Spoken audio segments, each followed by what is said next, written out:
Olá, crianças! Hoje nós temos mais uma atividade bem legal de São João! Isso mesmo! Será que vocês vão adivinhar qual será a atividade de hoje? É de uma coisa bem quente que a gente vê no São João. O que será?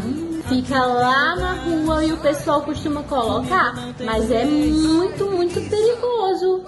E esse ano a gente não vai poder fazer. Sabe por quê?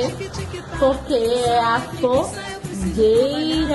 E esse ano a gente precisa cuidar da nossa saúde e não pode acender fogueira. Pois é, porque a gente precisa respirar ar puro. E a fogueira é muito quente, não é? E sai fumaça. E esse ano a gente não pode fazer fumaça, tá bom? Ai, mas a gente pode fazer uma fogueira diferente. Que tal a gente fazer uma fogueira que não queima? Vamos lá, tia Louise vai te ensinar. Pegue todos os materiais e vamos começar e fazer a nossa fogueira de São João. Eu escolhi papel crepom vermelho e amarelo, uma caneta preta, cola,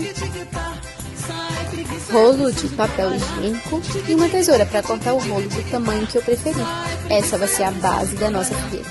É importante escolher o papel crepom das cores da fogueira: amarelo, vermelho e laranja.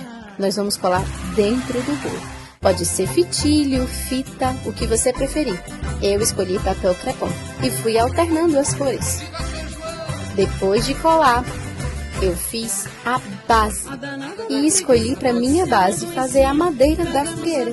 Você pode escolher o que você quiser. Também coloquei o nome São João e nível 2. É a nossa turma. Olha que legal, você pode soprar. Pode enrolar o fogo para deixar o fogo bem alto. Você pode usar na decoração e também para dar de lembrança a alguém com algum presentinho dentro. E o mais legal para o nosso desenvolvimento é soprar a fogueira. É muito divertido. Você vai gostar demais. E é isso, crianças. Espero que vocês tenham gostado da nossa fogueira de São João. Espero vocês na nossa aula de sexta-feira, tá bom? Um beijo e até a próxima. Tchau!